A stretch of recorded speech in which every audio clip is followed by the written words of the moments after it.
and welcome to the Love and Compassion podcast with Giselle. We believe that love and compassion have the power to heal our lives and our world. Don't forget to like and subscribe for more amazing content.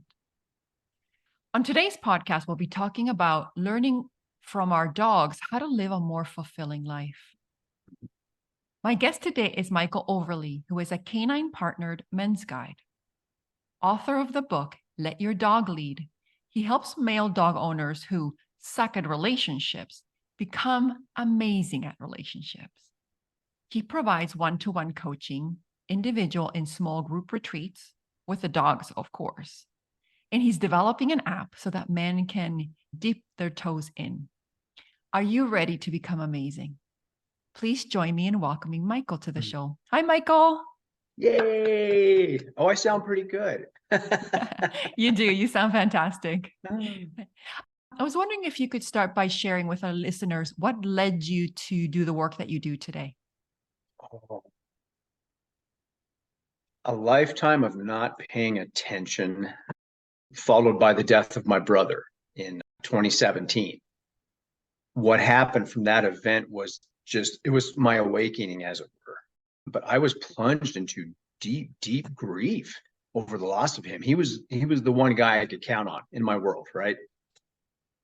What happened was he died. A few days later, I had this experience where I was literally leveled and laid out and crying uncontrollably and feeling like I was being ripped apart.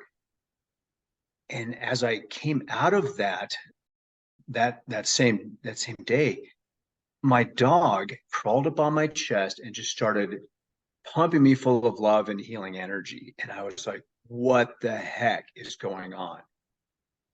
So I started looking into this, and I realized also, this is very important. I realized that I didn't like who I was being in the world, but I wasn't able to see that. I wasn't able to notice how I was showing up. And now I could, and I didn't like it. I was like, whoa, we need to change this right away. So that precipitated all of this. And what that dog did for me, I never knew was possible. So I started looking back at my other dogs and realized what they had done for me. My first dog kept me alive when I was 11. I was suicidal after my dad left. And right? Yeah, but I just displaced all that. So all these things, all these dogs, all these lessons, like, oh my gosh, people need to know about this. I need to go help some people. And so that they can get out of this tough guy, macho, destructive cycle. Thank you for sharing that. It's so interesting. As a dog owner myself, I have a Doberman Shepherd. It's so interesting how dogs offer us so much, but very subtly, without doing a lot. You know, in the book, you talk about how often in the world we're doing without being. Dogs just kind of show up in the world as beings, right? And so what were some of the key lessons you learned from your dogs throughout your journey? Oh, that I can slow down. I mean, that is so important. And before we started recording today, you and I were having this conversation about why on earth do I get up at 3:30 in the morning? That's right. If you want to look at it from a financial perspective, I'm paying myself first, right? So I'm filling my cup so that I can go out through the rest of my day and give people what they might need. Dogs are fantastic. They can get in this huge scuffle fight, and then minutes later they're just like, what? Oh, was there a problem? We don't do that. We create these stories about the event, or we bring in an old story about an event, and now that guy's a jerk for life. And it's like, well, no, we're all hurt people trying to work our way through this world. And their dogs are constantly showing us all these amazing things, how to decompress quickly or discharge, right? Shake it off. Mm-hmm. It doesn't mean you've solved the problem or the underlying issue, but you can let go of that charge right now so that you can come back to a place where you might be able to get into that a little more. They're so fast to experience joy. Yeah. Right. They don't have to plan it. They don't have to wait for a vacation or a trip or, oh, I can't wait to, my life sucks, but I'm going on vacation.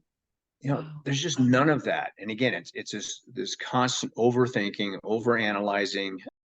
We create a lot of our own misery, and just their ability to be so present all the time, I think, is probably the biggest lesson. You said so many powerful things. I want to start with the shake it off because I actually, I read in your book that you do Qigong, and so do I. And one of the things that we learn in Qigong is the shake, right? You shake your whole body to release it. And I notice how often my dog does it. Like when he is like having an issue or whatever, he just shake it off and then he'll move on with his life.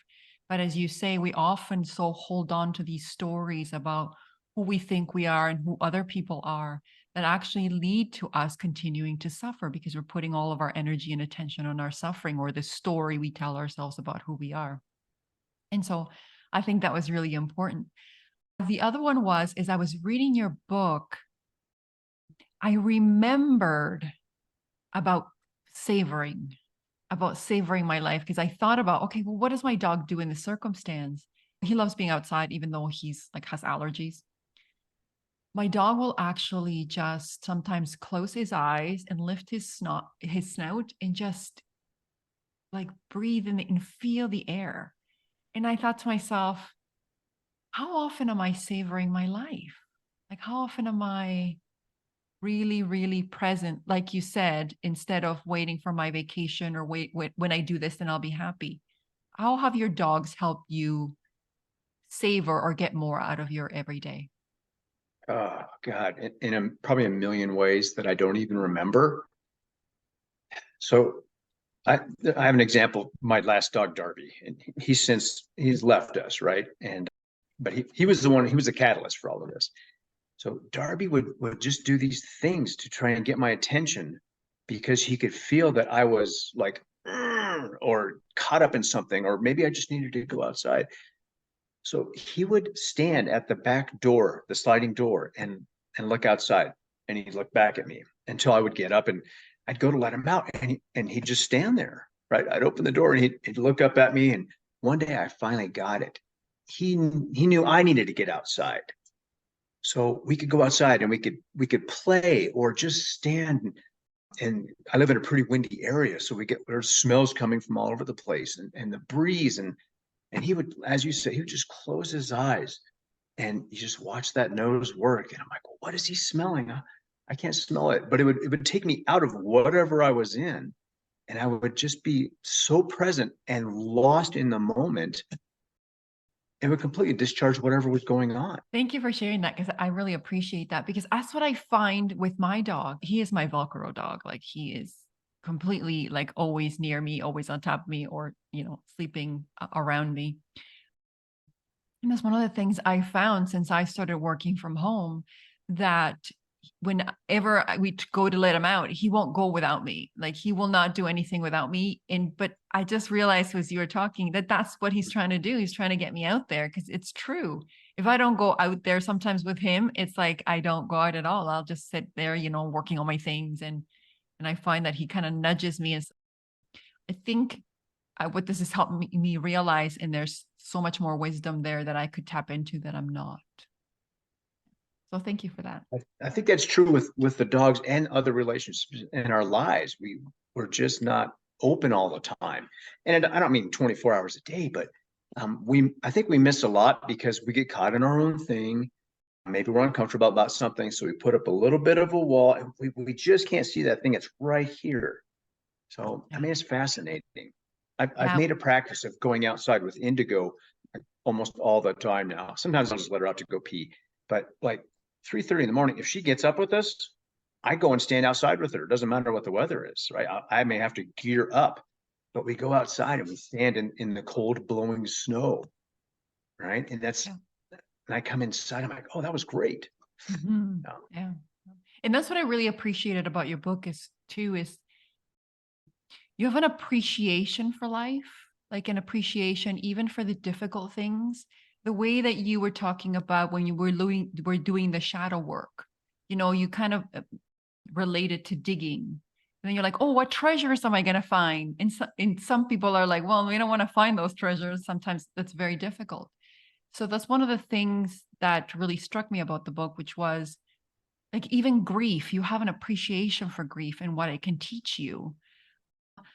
How has gratitude helped you kind of live a more fulfilling life? Oh man, what a great question.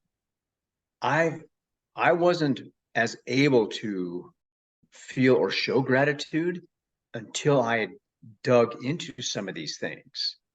So those treasures are things that we buried, right? We put them there and then covered them up with something, and then we put something else on top. We covered that up. And if you're willing to start to uncover some of those things, you realize that, okay, the only person who's really judging me in life is probably myself. Why was I so afraid to experience this? It was painful at the time, but what can I learn from it? And how can that help me be even a better person now?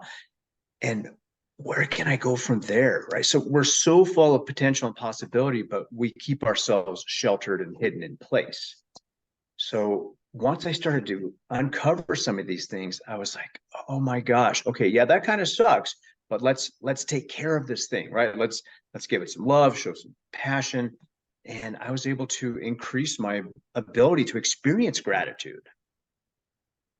In what you say, it's about perspective, because I think that was one of the things that I thought was really important about your book, which was you were willing to go there and willing to see that there was a gift there. Whereas people avoid it because they think, oh, it's going to be painful. It's something I just want to forget. Whereas you're willing to open up and say, where's the gift in this moment? Right? Yeah. Since you mentioned compassion, I wanted to ask how compassion has helped you be more loving towards yourself and other people. It's fascinating. Some people talk about showing yourself more compassion, but maybe I don't know how to do that. So can I show more compassion to another? Go, oh, okay. I understand how that feels going that direction. And then dogs are perfect for that. They're constantly showing us compassion. They can just be there and hold space, right? They don't have to be, hey, I'm doing this thing for you. So I can show my dog more compassion and maybe a little understanding that I can't speak their language. They might be experiencing something when they're upset. And that's all. That's it, right? Just this tiny little thing. And that might create a small shift in me. Oh, so when I get uncomfortable, I can beat myself up or show myself some compassion. But it's a practice. We don't go from 0 to 100 or do a 180-degree turn. It's a 1-degree shift. It's this tiny little thing. And then you have to experience that. Go, okay. I'm okay.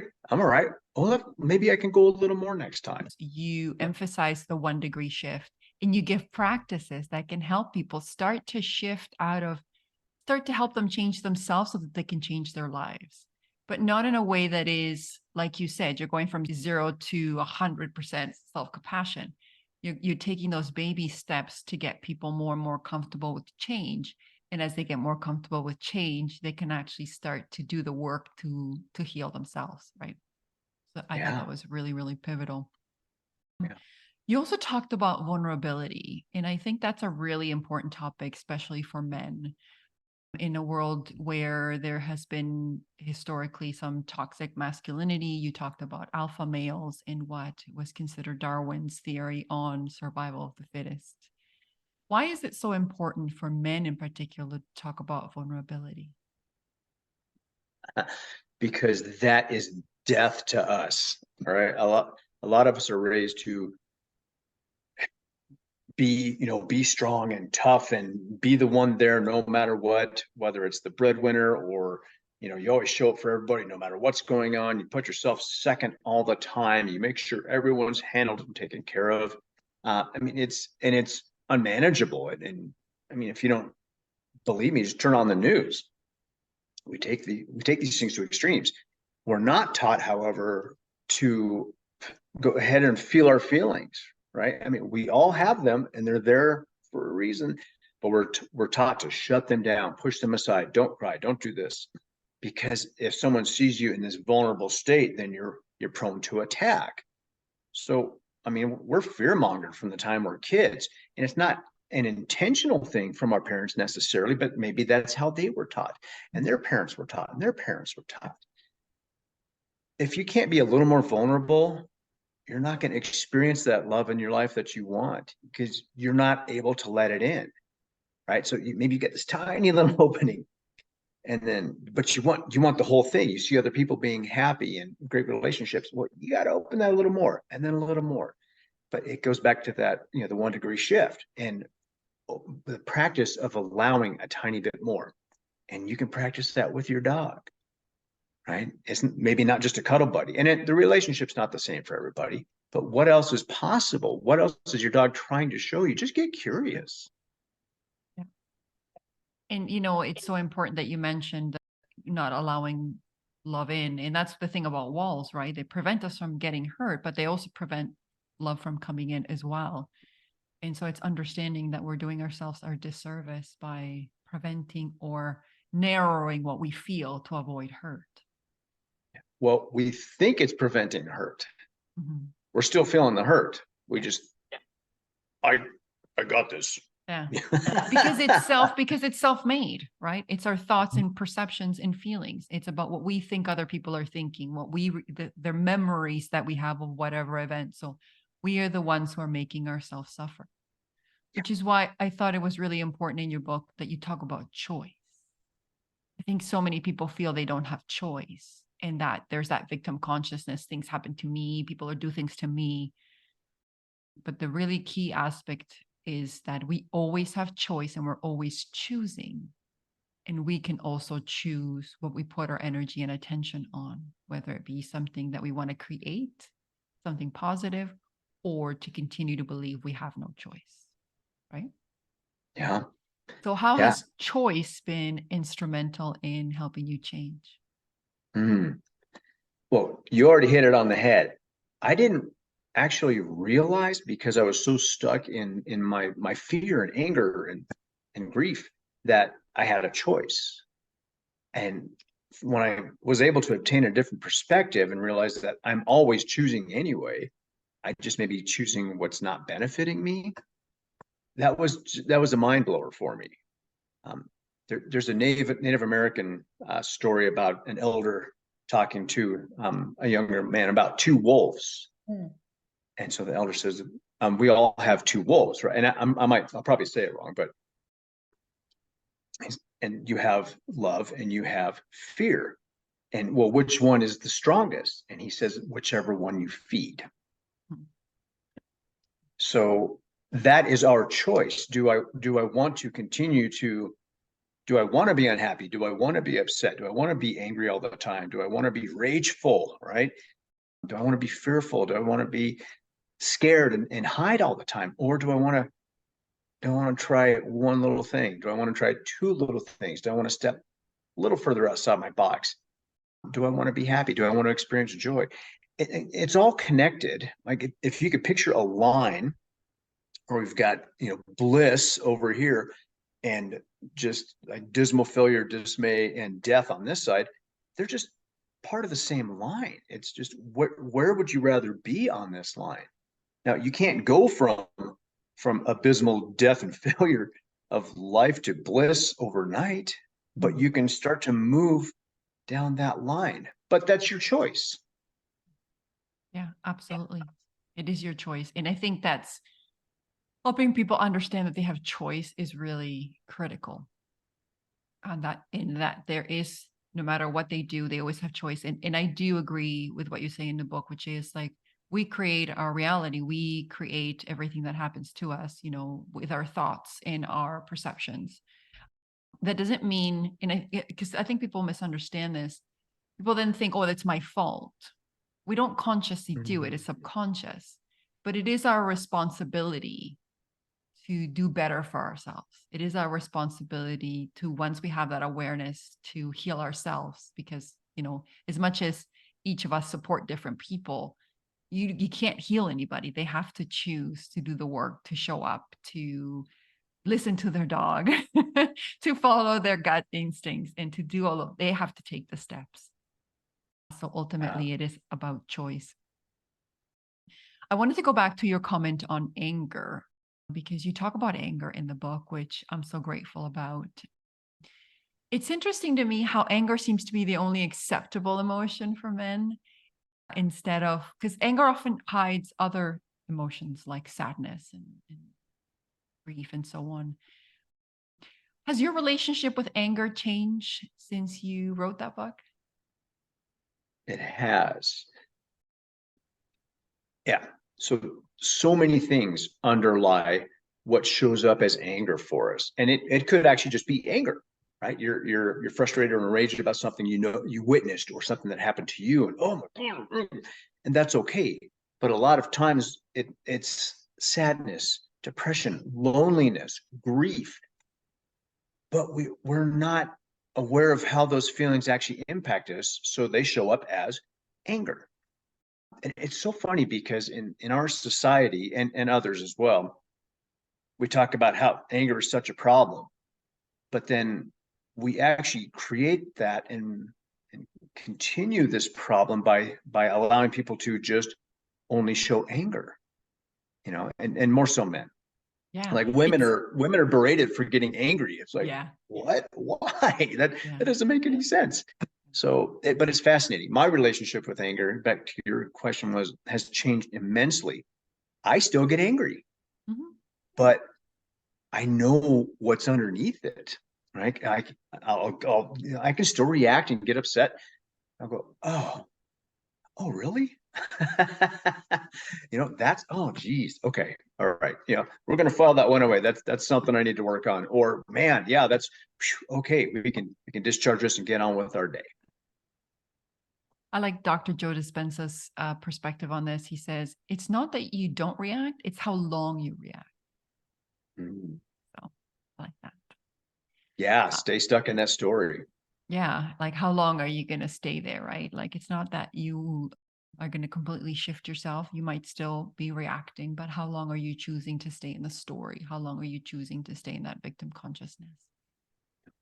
And one of the choices I would say that you talk about is slowing down. And I wanted to read this part of the book because I really found it. And I think it was the one that helped me really go remember to savor. In the book, you said, you're talking about slowing down. And I started to feel connected to everything in a completely different way. I became the bear, the wolf. I was the cloud in the wind. I could go anywhere and be anything. And for me, that was so powerful because, as you said earlier, we're often limited by our limited thinking. We think, oh, when I go on vacation, then I'll be able to be by the ocean. When I do this, and I'll be able to do that. But when we allow our consciousness to expand and we allow ourselves to be as we truly are, we could be with the ocean, with the sky, with every aspect of it. And then we understand how interconnected everything is. And it helps us feel not so alone. And so what helped you really connect with that or really gain that understanding? When I was able to spend time with Darby more so outside and just witnessed how he interacted with other animals, plants, trees, water. He just seemed grounded, like always grounded. And I was like, oh man, I really want that. I want to feel just comfortable in my skin all the time. So what is that? How come it doesn't matter where we were? He could just like, oh, I want to find peace in every moment. And that's where that came from.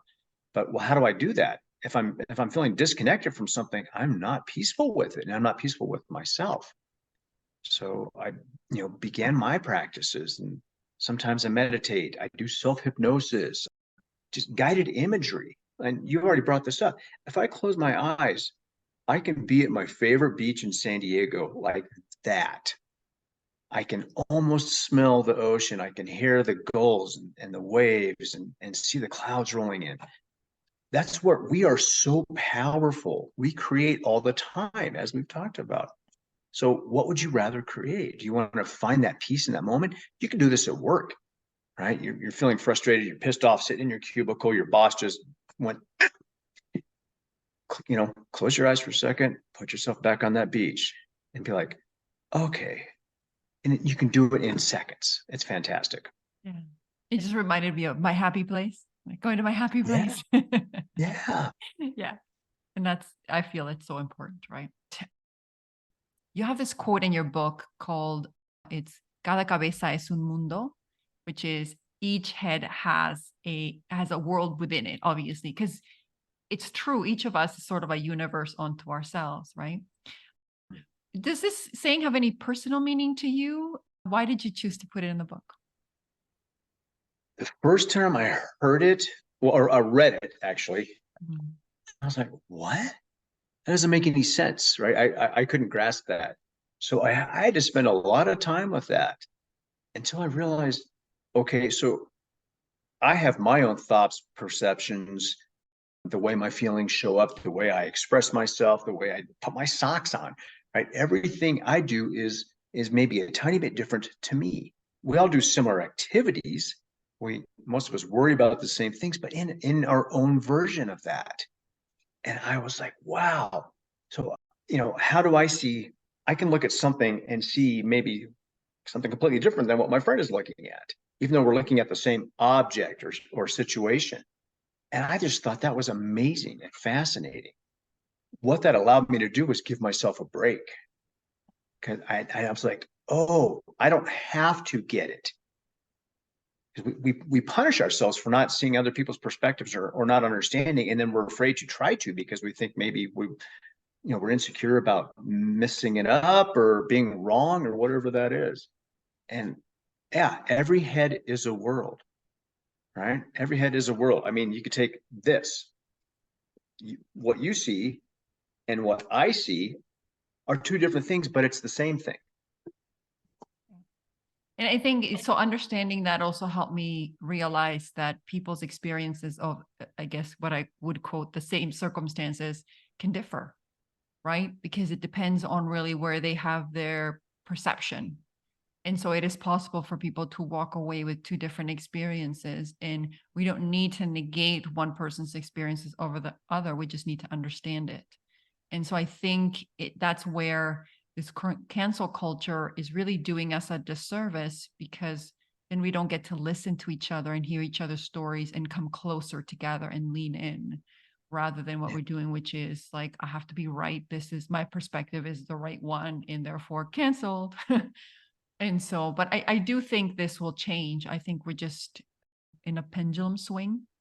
Before we didn't believe the victims. Now we don't, right? Now we don't believe the oppressors. And now hopefully eventually we'll sit in the middle where we can actually lean into one another and listen to each other. That's my Yeah. hope, at least. Yeah. And you brought up like 10 great points right there. In this culture, we have to be right.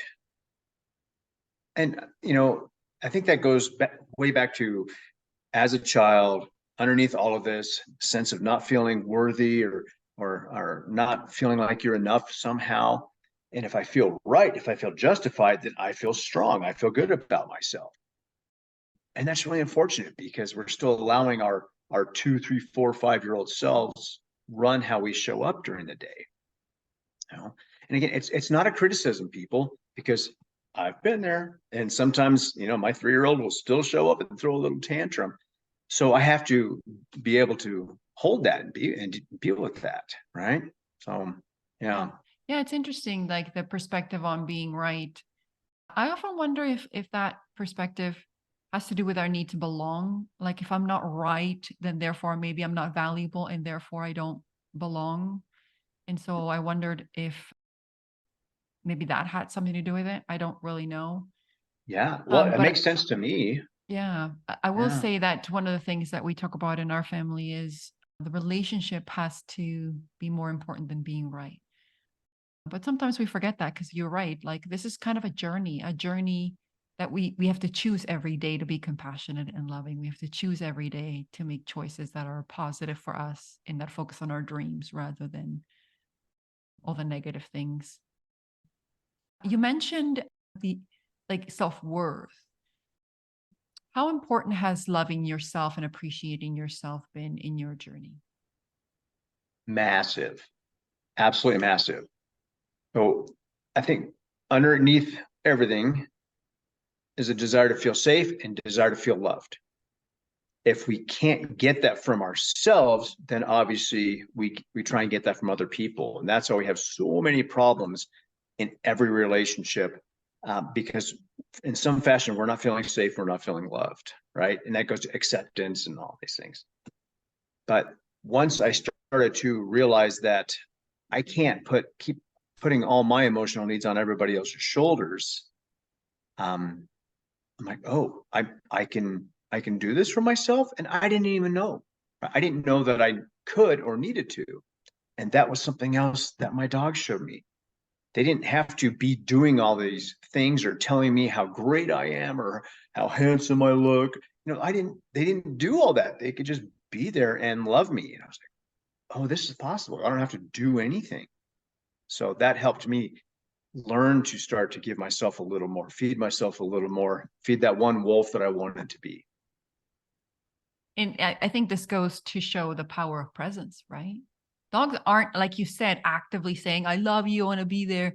And we continually seek things outside of ourselves, but that never fills the hole, because if somebody doesn't give us that love, then we'll feel unloved, right? And so I think that was one of the things that I have experienced with my dog. This is my first dog ever. And it's that unconditional love. It's that willingness to just be present with you and always excited to see you no matter what. Um, how would you define unconditional love? I think that is such a large question. As humans, No right answer. we're full of nothing but conditions and expectations, right? Yeah. So for me, it's total acceptance of themselves and the other.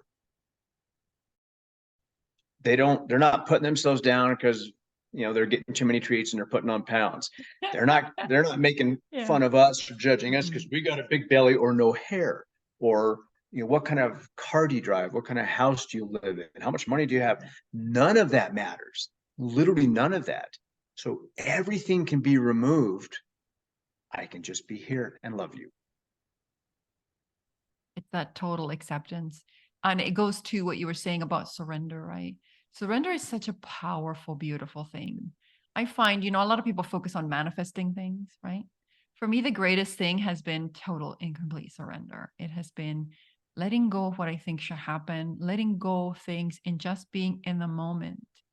But surrender can feel difficult for people. It can feel challenging. And this was actually a lesson I had to learn myself, because I was so used to controlling things, so used to knowing how things were going to happen, knowing where my direction was next. And so surrendering has been the thing that I have done, which has probably impacted me the most, but at times I found the most challenging. What has been your experience with surrender? So for me, surrender was that was one of the most difficult things.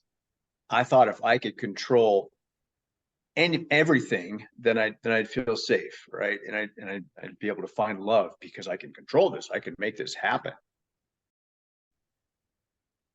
I had read a story about, I think it was Michael Jordan, Okay. and about entering a flow state and how they actually get to a place where they let go of trying to control everything and just enter this other place. I was like, well, what is that? What is that? So I started looking into that. I read a book by Kurt Blackson. He's an The amazing power guy. of surrender? Yeah. Yes. Uh-huh. And I was like, oh, wow. So Mhm. I actively worked on surrendering things that I was trying to hold so tightly onto. And it was amazing. Right? I could go from this tension to the flow. And like, oh my gosh, that feels so much better. It was, Mhm. and I'm still doing it, right? I Yeah. haven't achieved coot status, but Yeah. yeah, it's fantastic. And but we think we're doing better because we think we can control everything, and we're spinning our wheels and wasting so much time and energy on it. Yeah. One of the things I had to learn on this journey, which kind of shook me, like one of the questions you ask in your book is, who am I? Right. So as I started going to this surrender place, I even surrendered the concept of time, right? Like, so then you start to live from that flow state, which means you're constantly just living from following your passion. Then I got to a point where I was like, the things I was being guided to do didn't make sense in my head from a logical perspective. I should be doing this for my business. I should be doing that for my business, right? And there were days where I didn't know what day it was. I'm like, is it Wednesday? And there people are like, no, it's Friday. I'm like, what? And it kind of got to a place where I was like, who am I? Like, and who do I want to be in this world that has like kind of this structure?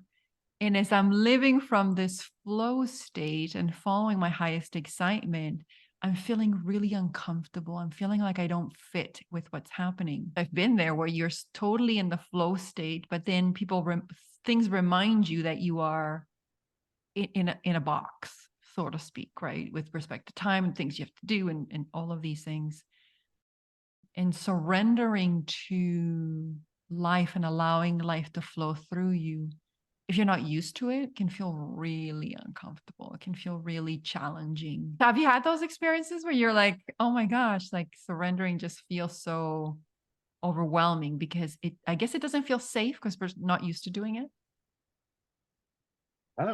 Well, we would rather be uncomfortable in this other way because it's familiar, right? So, well, we're uncomfortable to begin with. Why don't you be uncomfortable in this other way and see how that feels instead? What can come from being able to be uncomfortable instead of just being uncomfortable? Yeah. It's maddening what we do to ourselves. Yeah. But it's very similar to living the life of dogs, right? Like they don't worry. Now, granted, they're taken care of by us. And, if we think about it in a larger sense, we are, if we allow ourselves to be taken care by the universe, right? So if we just allow ourselves to be, not worrying about where our next meal is coming, like all of those things, if we allow ourselves to really find as much joy as possible, we could actually live magical and fantastic lives, right? If we allowed ourselves to do that. Yeah. If you can, spend an hour maybe with your dog, like just follow them around, right? And then try it if you can take a whole day and do that. And just they go and lay down, or just sit. If they go to get up to go check out something, go check out something. Right? If they're Sometimes I outside, have no idea what my dog's checking out. Don't you ever find that your dog just barks and barks? And I'm like thinking, I'm looking out there and I'm like, I can't see what you're seeing. What are you seeing? They're just barking at things. Well, imagine their noses are, at least 1,000 times stronger than ours, right? Their olfactory sense is off the charts. I would never be able to sleep. Yeah. Like, man, I still stink. Yeah, I just showered. Whatever it is. And a lot of them don't have as good a sight, but their hearing is at least 4 times better than ours. So, I mean, all that input, well, they can hear stuff and smell stuff that I can't even imagine from how far off it is. Yeah. So, but I'll do that. I'll sit on the ground at the same height where she is standing and just like, what is it? Me too. I'll look around and I'm like, I can't see anything. Yeah, I try and pick up on that. And I mean, and these are exercises I give guys to do. Like, just stare out the window with your dog. Just put your phone down, turn off the music, turn off the TV, whatever, and just go stare with your dog and just be curious. Yeah. Maybe there's a squirrel that you couldn't pick up on, Yeah. And curiosity is such an important part of compassion too, right? Like, because as we get curious about one another, we start judging. And in your book, you talk a lot about judgment, about some of the expectations we have, and expectations can lead us to suffer, right? Would you say that your relationship with expectations has changed since you began this journey? Yes. Yeah, it has lessened. I still have them. I'm still really good at beating myself up if I think I didn't do something well, or if I feel I didn't help somebody enough. I give myself a nice little kick in the you know what. But it's lessened quite a bit, and I realize that if I'm doing all these things right now, these expectations of others and myself, well, so is that person.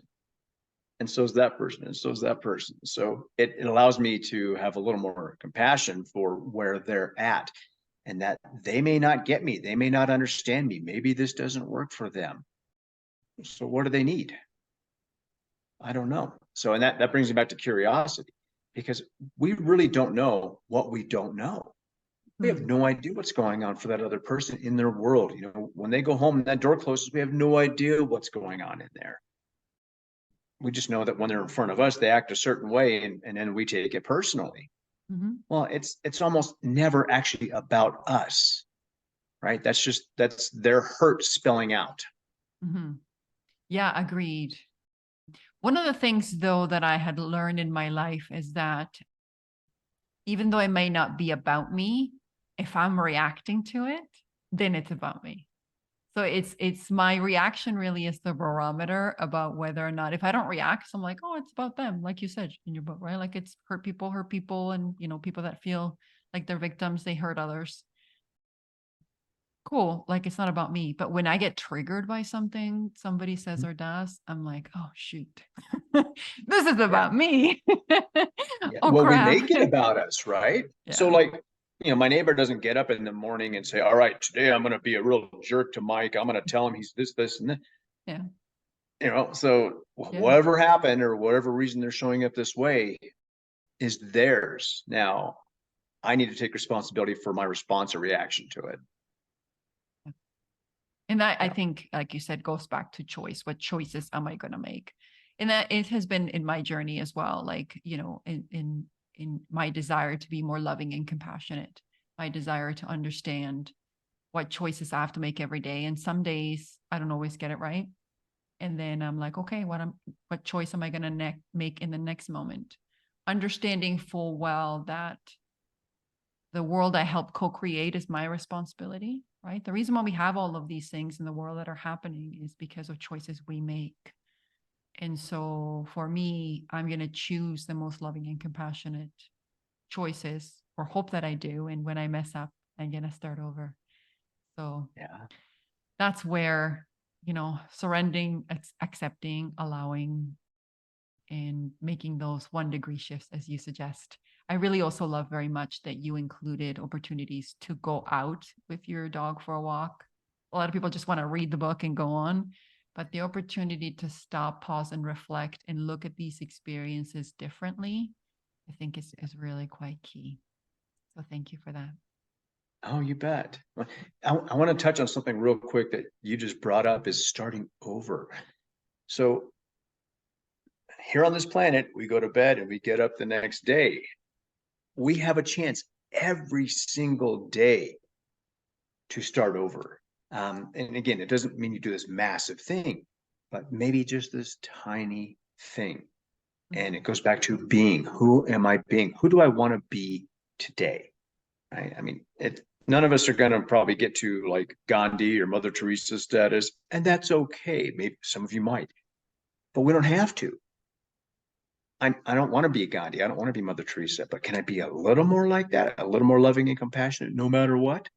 Yeah, I can do that. And I think that was one of the things where, again, I go back to that 1-degree shift, because there, in one part of the book, you talked about like when people are ready to change, and this has been my experience, when you are ready to change, your world completely changes.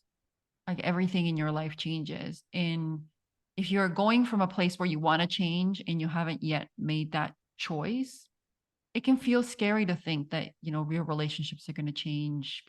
Some people are going to flow out of your life. New people are going to flow in out of your life.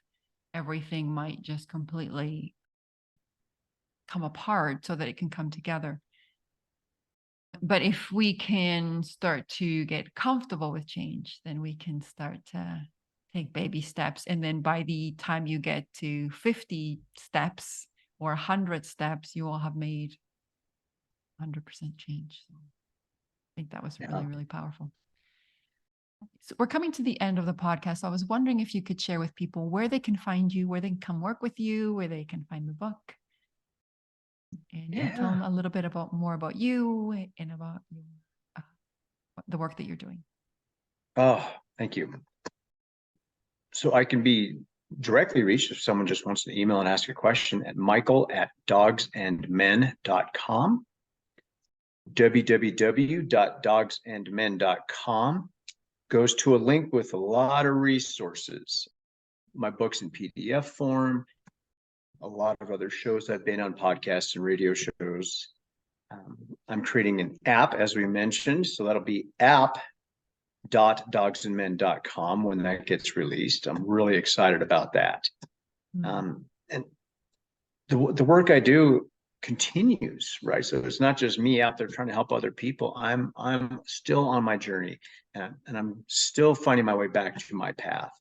And I've just been able to work with so many amazing men. I mean, from a special forces retired sniper to, Wow. an ice cream manufacturer to, you know what I mean? Just these other coaches. It's just fantastic. The retreats that I have going are just phenomenal. But this is not easy work. This is not light work, and it's not for the faint of heart. So that's why I wanted to create other resources for people to start to be able to get into this. My book is on Amazon also. I'm working on 2 other books. I co-authored another one. So I'm constantly creating because I'm finding more of me in that creation, and I'm able to open and release more of those aspects. So yeah, phenomenal journey. Yeah, amazing.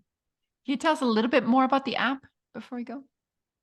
Yeah. So as you introduced it earlier, was for guys to kick the tires or dip their toes in the water. So there's going to be initially for the entry level, free level, a lot of resources and some meditations or canine contemplations for you to do with your dog. These little 10-minute hits of like, what, really? Yeah. And then there'll be a membership level with coaching available and other resources as well. And, Fabulous. I just wanted people to, wherever, if it resonates with them, be able to pick it up and go, oh, no kidding. I had no idea. So I want to spark curiosity, right? That's all I want to do is plant this little seed for folks. If it grows, great. If not, great, right? Maybe that's not for them. But if you can be a tiny bit curious, as we've talked about a number of times in the show, that opens up everything, right? It gets you out of your stuckness and be like, what? Yeah, your dog too. Just look at your dog right now. Yes, that dog right there is trying to show you more. Definitely. Well, it's definitely going to enrich, or has enriched, my relationship with my dog. For sure. I have a lot more appreciation for the lessons. Thank you so much, Michael, for being on the show. Really appreciate it. Please go out and read Let Your Dog Lead, a beautiful, beautiful book on how to live a more fulfilling life. And please join us for another episode of the Love and Compassion podcast with me. Bye. Thank you so much, everyone. Thanks, Giselle. Thank you. Thank you so much for coming on the show.